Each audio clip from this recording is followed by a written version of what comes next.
Annual charges मुद्दा है कि फीस कम मुद्दा है आपका? एनुअल चार्जेस है सर, हम यहाँ आज से मंच पे इकट्ठे हुए हैं सारे अभिभावक। हमारा मुद्दा यही है, जो स्कूल वाले फीस बार बार मांग रहे हैं हमारे से, अभी तक भी होश में नहीं आया है प्रशासन, ना ही सरकार। पेरेंट्स को अगर प्राइवेट स्कूल से इतनी प्रॉब्लम है तो आप लोग सरकारी स्कूलों में क्यों नहीं बच्चों को डालते, जहाँ पे आज की डेट में कई जगह पे टीचर्स की संख्या ज़्यादा है, बच्चे कम है। ना वहाँ पे टीचर अच्छे, ना दूसरी ऑनलाइन क्लासेस लगते हैं, वहाँ पे कुछ भी नहीं है वहाँ पे, फिर हम कैसे डाल दें वहाँ पे? तो सरकार फैसिलिटी दो ना सरकारी स्कूलों में, तो हम अपने बच्चों को पढ़ाए, सरकारी एम्प्लॉयज पढ़ाओ अपने बच्चे सरकारी। सरकार को अपना रुख क्लियर करना चाहिए ना, सरकार भी अपना रुख क्लियर नहीं कर रही है। प्राइवेट स्कूल वाले अपनी मनमानी कर रहे हैं, आम आदमी कहाँ जाएगा? स्पॉन्सर्ड बाय स्वर्णावा ज्वेलर्स, मोती बाजार मंडी। सोने से चमकाएं अपनी खूबसूरती।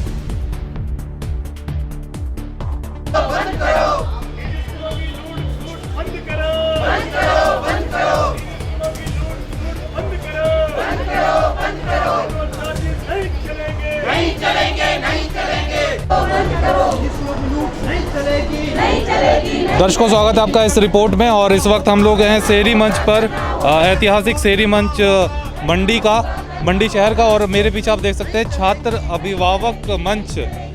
ये कुछ पेरेंट्स आए हैं जो नाखुश हैं प्राइवेट स्कूलों के प्रशासन से। इनके क्या मुद्दे हैं, इनसे पूछते हैं। हाँ जी मैडम, क्या मुद्दा है आपका? फीस को कम करो, फीस कम करो। हाँ जी, चार्जेस को वो करो। एनुअल चार्जेस मुद्दा है कि फीस कम मुद्दा है आपका? एनुअल चार्जेस है सर, हम यहाँ आज से मंच पे इकट्ठे हुए हैं सारे अभिभावक।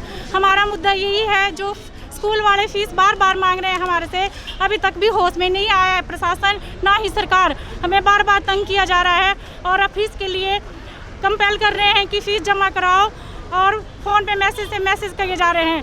हम डीसी साहब से भी मिले थे 2 बार, हमने खुद मीटिंग की, और आज हम फिर से डीसी साहब के पास जा रहे हैं। अगर इन्होंने हमारी सुनवाई नहीं सुनी तो हम सड़क पे उतरेंगे और स्कूल में भी जाएंगे, और अब हम सरकार के पास जाने से भी नहीं झिझकेंगे। हमें सरकार कुछ भी नहीं सुन रही है हमारी। सरकार के पास बोलते हैं कैबिनेट के पास मुद्दा आ रहा है, पता नहीं कहाँ जा रहा है वो मुद्दा, बातों में ही उड़ा जा रहा है सारी बातें। एजुकेशन मिनिस्टर से बात किया आपने? हमने की थी, अभी डिसीजन तो कुछ नहीं आया, बस यही बोल रहे हैं कि कैबिनेट में 25-26 को पेश किया जाएगा इस बारे में। जी मैम, आपको इसमें आप सबके बच्चे अलग अलग स्कूलों में पढ़ते हैं?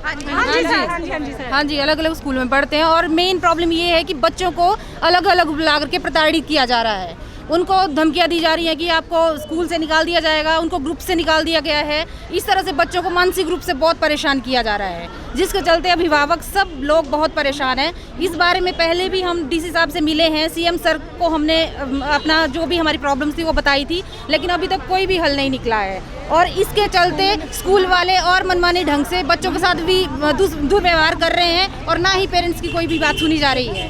प्रताड़ित क्यों किया जा रहा है बच्चों को, क्या रीज़न है?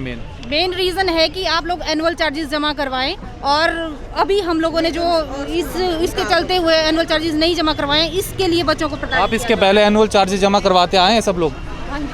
इस साल के नहीं करवाए हैं, इससे पहले कि हम लोग बिल्कुल करवाते थे हर साल टाइम टू टाइम। लॉकडाउन की वजह से आपको पता ही है कि आर्थिक रूप से हर मध्यम वर्ग या कोई भी सारे लोग इससे जूझे हैं, और कितनी आर्थिक रूप से सभी को प्रॉब्लम है, तो इस वजह से। लेकिन सरकार भी इसमें कोई क्लियर डिसीजन नहीं दे रही है। इसके चलते हुए स्कूल वाले और ज़्यादा इस चीज़ का फ़ायदा उठा रहे हैं, और बच्चों को और पेरेंट्स को सभी को परेशान किया जा रहा है। तो आपका मतलब मुख्य मुद्दा है कि कोरोना का समय तो इस वक्त ना लिया जाए, आपको एनुअल चार्ज से वैसे कोई दिक्कत नहीं है किसी को भी? नहीं, एनुअल चार्जेस से दिक्कत ये है कि मनमाने रूप से ना बढ़ाए जाएं। और इस साल क्योंकि सभी लोग जानते हैं कि कोरोना का किस तरह से हर इंसान सभी पे किस तरह का प्रभाव पड़ा हुआ है, तो कम से कम इतने सालों से हम अपने बच्चों को वहाँ पढ़ा रहे हैं, तो उन लोगों को इतना भी सोचना चाहिए। आपके बच्चे कौन से स्कूल में? मेरा डीएवी में है जी।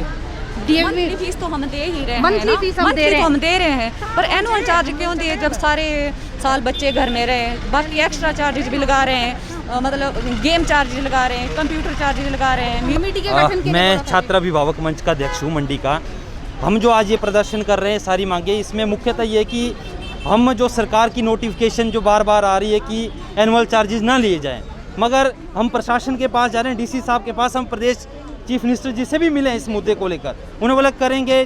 2 बार हमारी मीटिंग जो है डीसी साहब से हुई, उनका कोई रिटर्न में नोटिफिकेशन नहीं आई। जब सीएम साहब से मिले उसके बाद उन्होंने कैबिनेट की बैठक की शिमला के अंदर, उसके 2 दिन बाद उस कैबिनेट की बैठक के अंदर कहा गया कि कोई एनुअल चार्जेस नहीं लेगा, ओनली ट्यूशन फीस है। हमने बोला हम तैयार है ट्यूशन फीस देने के लिए, मगर जो एनुअल चार्जेस को लेकर जब हम डीसी साहब के पास गए, स्कूल फिर भी मांग रहे हैं, और जब उन्होंने कहा कोई रिटर्न के अंदर नहीं भी दिया है, तो ये सरकार की मंशा भी साहब में जाहिर हो रही है कि वो एक तरफ बोल रही है कि हम जो है नहीं लेंगे, दूसरी तरफ जो कोई रिटर्न के अंदर नोटिफिकेशन नहीं निकाल रही है। हम यही कह रहे हैं कि एक रिटर्न के अंदर नोटिफिकेशन हो जिसके अंदर एनुअल चार्जेस को माफ़ किया जाए इस कोविड के दौर पे। और हम एक और चीज़ बोल रहे हैं कि एनुअल चार्जेस जब पहले जो है दाखिला फीस थी उसी का ही रूप को चेंज करके एनुअल चार्जेस कर दिया है, जिस हर साल लेते हैं एनुअल चार्जेस। हम ये बोल रहे हैं कि हम जो है ट्यूशन फीस दे रहे हैं, हर महीने मंथली फीस दे रहे हैं, पर हम एनुअल चार्जेस क्यों देंगे? जो निर्देशालय ने भी एक डॉक्यूमेंट शायद 2015-16 में जारी किया था, उसमें कहा गया था कि केवल 4 टाइम ही जो है फीस ली जानी चाहिए, दाखिला फीस एनुअल चार्जेस, वो चाहे पहली के अंदर है, 6वीं में है, 9वीं में है या +1 के अंदर है, उस टाइम के अंदर लेनी चाहिए। मगर ये तो हर साल जो है एक लूट का नया केंद्र जो है बन चुका है एजुकेशन सेक्टर के अंदर। हम इस चीज़ के भी खिलाफत में है कि आप ट्यूशन फीस भी जो आज की डेट में जो स्कूल मैनेजमेंट है, जो सरकार ने राइट टू एजुकेशन एक्ट 2009 है, उसमें कहा गया कि आप पीटीए का गठन करो, मगर किसी भी स्कूल ने पीटीए का गठन नहीं किया है। वो डीसी साहब के साथ जब हमारी मीटिंग हुई तो जितने भी प्राइवेट स्कूल है, चाहे डीएवी स्कूल है, उसके प्रिंसिपल बोलते हैं कि हमने पीटीए नहीं गठित करनी है, कहीं नहीं लिखा हुआ है।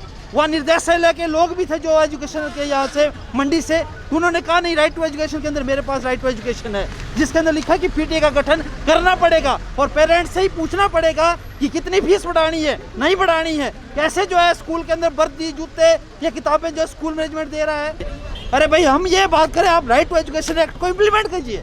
25% फ्री जो है, जो वीकर सेक्शन SC ST या OBCs हैं या जो हैंडीकैप्ड है, उनको जो है रिजर्वेशन है कि फ्री में पढ़ाना पड़ेगा, प्राइवेट स्कूल के अंदर चीप रेट के अंदर पढ़ाना पड़ेगा। कहीं भी इम्प्लीमेंटेशन नहीं है। पूछेंगे तो बोलेंगे हमने कर रहे हैं जी, पर डॉक्यूमेंट कभी नहीं दिखाएंगे। ये आज प्राइवेट स्कूल की लूट है। और जितनी ही मनमर्जी की फीस है, अभी पिछले साल अगर 9th क्लास की फीस जो 2500 है, अगले साल जो 2800 होगी, 3000 रुपये होगी। किसी भी पेरेंट्स से जो है पीटीए की बैठक में नहीं पूछा जाएगा, कहीं जरा लॉस नहीं होंगे पीटीए के।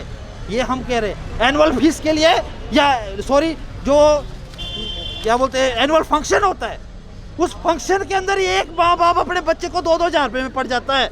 उस बच्चे को तैयार करके भेजो, उसको फलाना से चार्जेस दिए जाएंगे, फैंसी ड्रेस या दूसरी चीज़ें। ये कहाँ लिखा है एजुकेशन के अंदर कि आपको उस बच्चे को उस रूप में लाना पड़ेगा? हम ये बात बोल रहे हैं, राइट टू एजुकेशन में ये बात बोली गई है कि इक्वलिटी बेसिस के अंदर जो लोगों को जो एजुकेशन देनी है, तो आप तो वहाँ तो ये कर रहे हैं कि एक तरफ जो अमीर का बच्चा वही पढ़ पाएगा। मैडम ये इतनी सारी बात देखिए, स्कूल एडमिनिस्ट्रेशन का हमेशा पक्ष रहता है, वो कहते हैं कि हमको सैलरियाँ देनी पड़ती है, हमको इतनी बड़ी बड़ी बिल्डिंग स्ट्रक्चर मेंटेन करने पड़ते हैं, बहुत सारे चार्जेस हैं जो उनको बेयर करने पड़ते हैं, तो उनका भी जस्टिफाइड है फीस लेना। तो ये प्रशासन कहता है हमेशा से। नहीं तो उनको मंथली फीस दी जा रही है ना, हमने फीस तो हर महीने दी है, हम बात एनुअल चार्जेस की कर रहे हैं। ये एनुअल चार्जेस हैं कितने, मतलब सभी स्कूलों के? 11,000 10,000 एडमिशन होती तो 20,000, 18 से 20 है नई एडमिशन फीस होती है। तो इस बार बच्चे की नई एडमिशन फीस हुई, 18,000 लिए उन्होंने। उसके बाद पूरे साल बच्चा स्कूल नहीं गया तो 20,000, उसके 40। अब एक महीने बाद अगला सेशन शुरू हो जाएगा तो 40 से कितना 80,000 देना हमने, कहाँ से देना हमने? ये तो गलत बात है ना सर। अब सरकार को ना सरकार सुन रही है ना डीसी साहब, अब हमने भी तो अभियान छेड़ा तो हम भी पीछे नहीं। स्कूल प्रशासन कई बार ये बोलता है और वो अपने जो भी उनके प्लेटफॉर्म है वहाँ से ये बात बोलता है कि पेरेंट्स को अगर प्राइवेट स्कूल से इतनी प्रॉब्लम है तो आप लोग सरकारी स्कूलों में क्यों नहीं बच्चों को डालते, जहाँ पे आज की डेट में कई जगह पे टीचर्स की संख्या ज़्यादा है, बच्चे कम है। उतनी फैसिलिटी नहीं है ना स्कूल में, ना वहाँ पे टीचर अच्छे, ना दूसरी ऑनलाइन क्लासेस लगते हैं, वहाँ पे कुछ भी नहीं है। वहाँ पे फिर हम कैसे डाल दें वहाँ पे बच्चों को? उसमें कुछ भी सर मेजरली क्या है इसके अंदर, मेरा आंकड़ा नहीं है, छात्र अभिभावक मंच का आंकड़ा नहीं है। हिमाचल में प्राइमरी स्कूल से लेकर उपले स्कूल तक 10,000 पोस्टें वैकेंट हैं। इंफ्रास्ट्रक्चर नहीं है, 2 कमरे नहीं है, कई जगह पे एक ही मास्टर है। किस रूप में जो उन चीज़ों बच्चों को वहाँ पे पढ़ाएंगे? हम बोल रहे हैं अगर सरकार जो प्री नर्सरी कर रही है और उसके बाद दूसरा चीज़ें कर रही है, अगर सच में ही, अभी तो मैं बोलना नहीं चाहूँगा इसके सामने, प्री नर्सरी के माध्यम से भी क्या चीज़ लेके आना चाहती है वो, अभी उसका नया नोटिफिकेशन है कि 45% जो स्कूल है हिमाचल में वो पीपी मोड में चलेंगे, पब्लिक प्राइवेट पार्टनरशिप, मतलब वो भी ठेके पे दिए जाएंगे सरकारी स्कूल। यही आज हालात होने वाले आने वाले समय के अंदर। तो इसीलिए वो जो जिस तरीके से बोल रहे हैं कि आप सरकारी स्कूलों में पढ़ाओ, तो सरकारी स्कूलों में तो एक कमरा, कहीं 2 कमरे हैं, कहीं एक ही टीचर है। अगर सरकार रिक्रूट करती है तो सरकार फैसिलिटी दो ना सरकारी स्कूलों में, तो हम अपने बच्चों को पढ़ाए। सरकारी एम्प्लॉयज पढ़ाओ ना अपने बच्चे सरकारी स्कूल। सरकार को अपना रुख क्लियर करना चाहिए ना, सरकार भी अपना रुख क्लियर नहीं कर रही है। प्राइवेट स्कूल वाले अपनी मनमानी कर रहे हैं, आम आदमी कहाँ जाएगा। तो ये छात्र अभिभावक मंच मंडी के आप देख सकते हैं पेरेंट्स से इनका रोष है प्राइवेट स्कूलों को लेकर, जिन जिन स्कूलों में इनके बच्चे पढ़ते हैं। और इनका कहना है कि जो फीस ली जा रही है स्पेशली एनुअल चार्जेस के ऊपर, इनका सभी का कहना था कि एनुअल चार्जेस ना लिए जाएं। इस तरीके से कोरोना का काल था और लोगों की आमदनी घटी है, तो इसीलिए वो उस चीज़ को ना लिया जाए।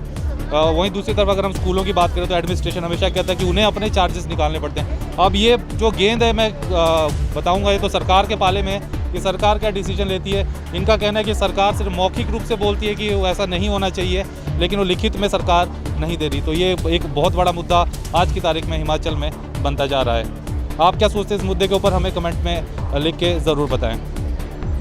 फेसबुक पर पोलस्टार हिमाचल का पेज लाइक करें और यूट्यूब पर हमारा चैनल सब्सक्राइब करना ना भूलें।